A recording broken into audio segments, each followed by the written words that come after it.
spoiler warning for all of the MCU TV shows.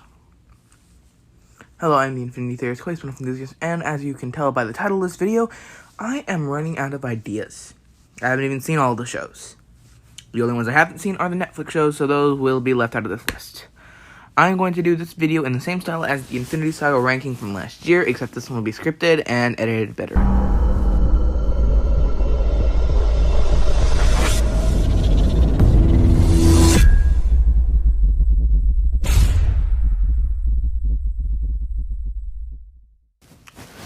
Okay, so I'm going to rank them from the worst show to the best show. Since the Netflix shows are excluded, we're only ranking 7 shows. Agents of S.H.I.E.L.D., Agent Carter, Inhumans, Runaways, Cloak and Dagger, WandaVision, and the Falcon and the Winter Soldier, now known as Captain America and the Winter Soldier.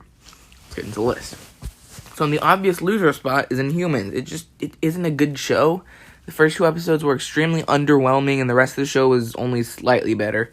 No wonder why Marvel made it into a show instead of a movie. They don't care about their shows as much as their movies. They don't want the movies getting a bad reputation.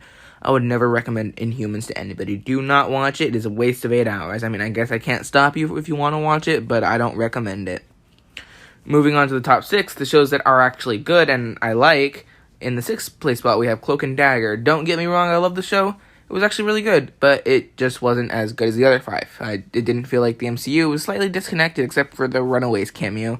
It also ended on a cliffhanger, and I kind of wanted to see what happened next. I did really enjoy watching it, though.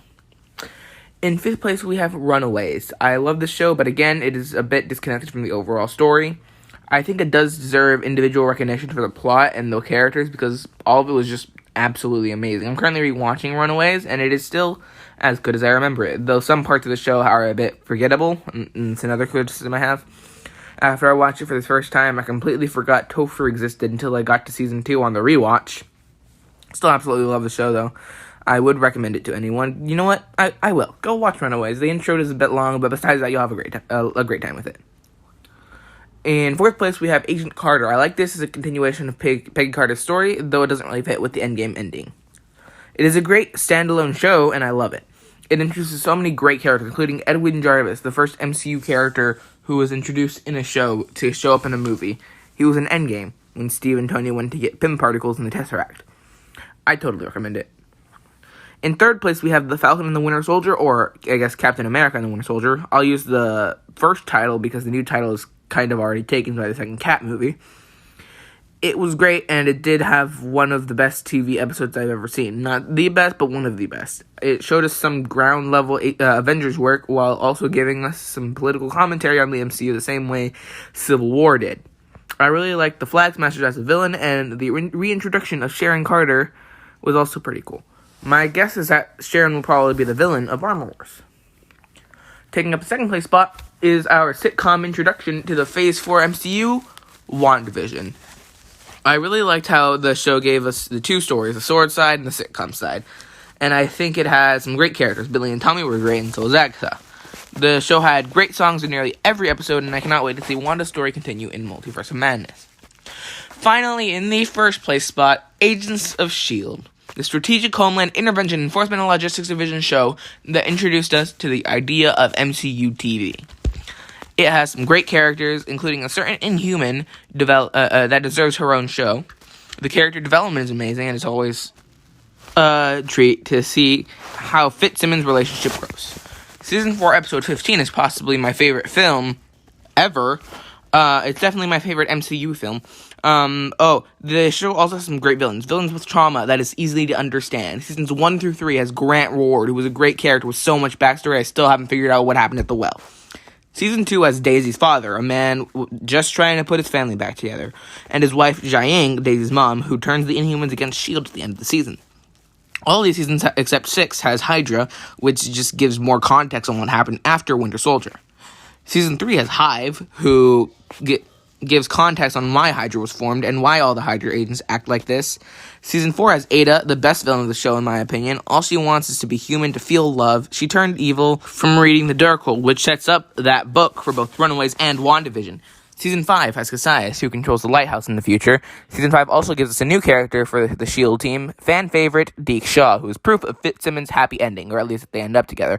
Season 6 has Sarge, who is a great character with an understandable internal conflict. Season 6 also gave us Izelle, but she wasn't as good a character. Season 7 gave us Freddy and Nathaniel Malik, characters who elaborated on the Hydra villain of Season 3, Gideon Malik. Nathaniel Malik also gave us a Quake on Quake duel, which was amazing. Agents of S.H.I.E.L.D. is the best candidate for a spin-off show. There are ideas like an Agents of S.W.O.R.D. spin-off, which won't be possible, so we'll call that one Astro Ambassadors, a spin-off of the group on Zephyr 3.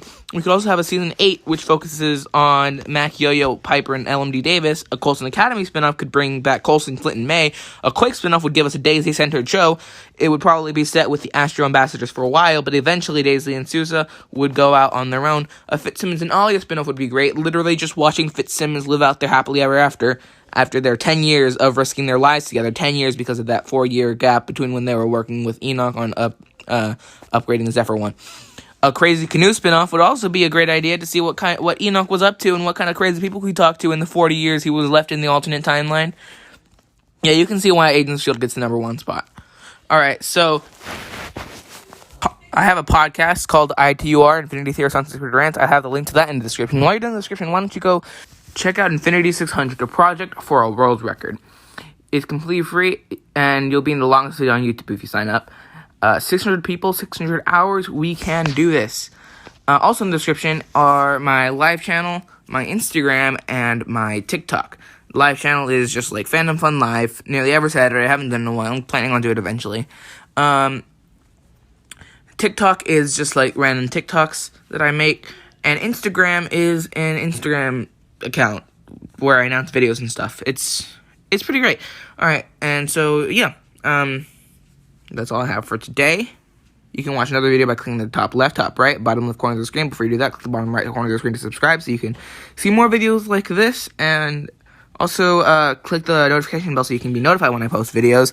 And yeah, see you soon, because I have a lot of work to catch up on, and I'm going to probably be posting a lot for the next, week, less than a week. Alright, goodbye.